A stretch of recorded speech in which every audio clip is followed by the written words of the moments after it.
Mon problème, c'est que je suis trop fière avec les hommes. Bonjour à toi et bienvenue sur cette nouvelle vidéo de ma chaîne qui te parle d'amour et d'amour de soi. Je suis Chloé Mercaer et je suis coach en amour certifiée. J'aide les femmes qui souhaitent être plus épanouies dans leurs relations amoureuses en leur apprenant à s'aimer davantage. Aujourd'hui, on traite un thème qui est assez spécifique, qui est le fait de se dire mais moi, mon problème à moi, c'est que je suis trop fière avec les hommes, et en même temps quand on dit ça, on ne le prend pas forcément comme quelque chose de négatif, parce que la fierté c'est pas négatif, c'est plutôt positif, ça montre que vous avez une estime de vous haute, pas forcément stable, mais en tout cas haute et stable ou instable. Parce que la fierté, on peut aborder ses points positifs, c'est que vous avez une certaine conscience de votre valeur, que vous savez définir votre posture comme étant une posture haute. Souvent quand on est fier, on a la sensation en tout cas qu'on ne se rabaisse pas, qu'on n'a pas forcément de problème à se dire je renonce à une relation parce qu'elle n'est pas bonne pour moi, ou je suis capable de quitter une relation qui me salit, qui me détruit, ou je suis capable aussi de dire non, de poser mes limites et de refuser quelque chose que je ne veux pas. Donc il y a des points très positifs à être fier, mais c'est vrai que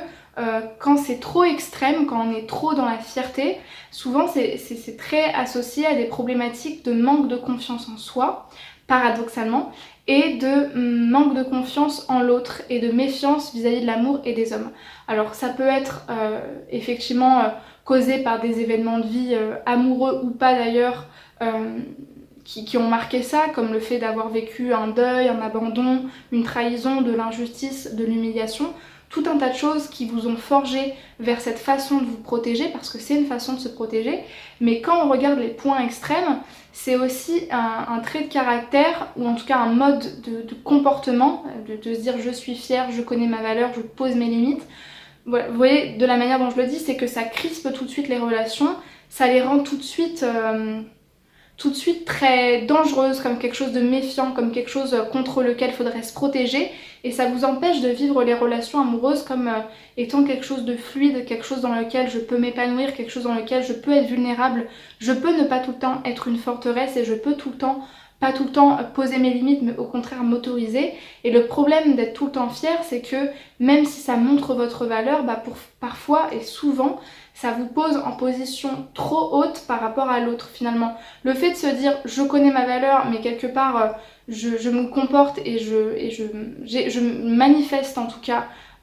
ma considération pour l'autre comme étant moi je suis en position haute et toi, puisque moi je suis en position haute, t'es forcément en position basse. Malheureusement ça crée aussi des malentendus et même peut-être même parfois des mauvaises suppositions par rapport à la personne que vous êtes vraiment. Peut-être que les hommes vous disent toi de toute façon t'es trop exigeante, ou t'es trop intransigeante, ou t'es trop ci, t'es trop ça, alors qu'en fait au fond vous savez que vous avez juste qu'une envie, c'est d'être aimé, de partager l'amour, que quelqu'un vous découvre en vérité. Souvent il y a cette envie là de se dire mais oui, je donne cette image de femme fière, mais au fond, j'ai qu'une envie, c'est d'être aimée, j'ai qu'une envie, c'est que l'autre me dise moi je sais comment t'es, et je sais qu'au fond t'es juste un petit nounours qui a besoin d'être câliné. Mais le problème, c'est que si vous le montrez pas, si vous laissez pas l'autre rentrer aussi dans votre intimité, ça va être compliqué pour lui d'avoir l'espace et d'avoir la possibilité de vous découvrir si à chaque fois vous lui coupez la main, à chaque fois qu'il essaye de vous donner quelque chose. Donc bien sûr tout ça je le dis en bienveillance, mais c'est juste pour vous schématiser quelles peuvent être les problématiques d'une personne trop fière et qui finalement est trop fière malgré elle, parce qu'elle fait pas confiance, parce qu'elle se méfie et qu'elle a peur d'être déstabilisée ou même d'être détruite par une relation. Une autre des problématiques qui peut être le cas également, c'est que les disputes prennent des proportions totalement disproportionnelles, totalement déséquilibrées, parce que souvent quand on se positionne en position haute et qu'on positionne l'autre en position basse, typiquement dans un malentendu, et qui n'est pas forcément la base d'une dispute,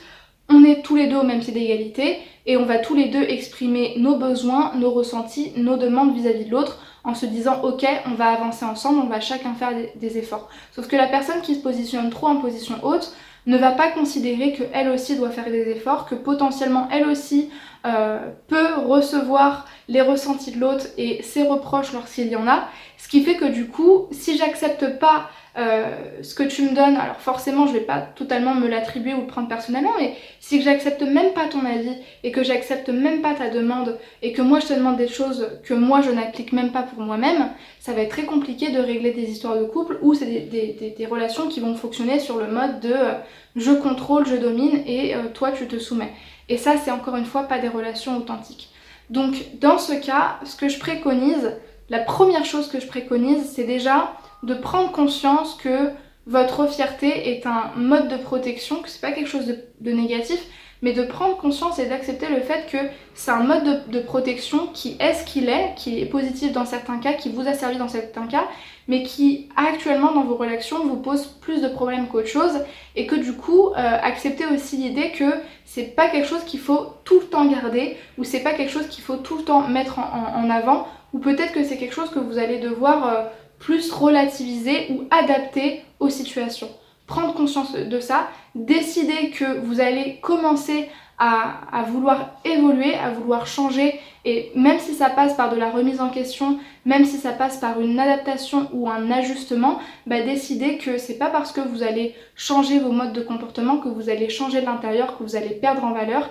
Et cette décision-là, elle va avoir un impact intéressant et puissant, parce que la troisième étape, c'est de se dire comment quotidiennement, sans faire des changements immenses et sans quelque part devoir dire oui à tout et tout accepter, je peux davantage lâcher prise. Juste lâcher prise. Pas me dire que je vais dire oui à tout, pas me dire que je vais continuer à faire la même chose que ce que je fais actuellement, mais me dire comment je peux lâcher prise sur des choses que je veux trop contrôler, ou même sur des idées préconçues vis-à-vis de ce que doit être une femme indépendante, ce que doit être une femme fatale, ce que doit être ci, ce que doit être ça. Comment je peux lâcher prise? Comment je peux davantage écouter mon cœur, choisir l'amour au quotidien. Et choisir l'amour, c'est pas forcément choisir des relations merdiques qui vous détruisent, hein. C'est pas ça, choisir l'amour, bien au contraire. Mais choisir l'amour, c'est parfois donner sa chance à des relations, c'est parfois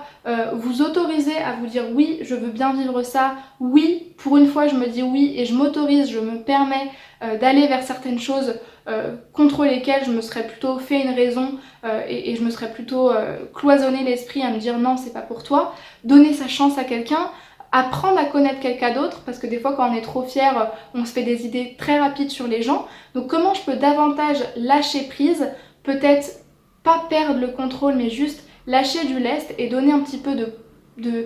d'espace, j'allais dire de pouvoir, mais je pense que c'était pas le bon mot, mais un peu plus d'espace à l'autre et de marge d'action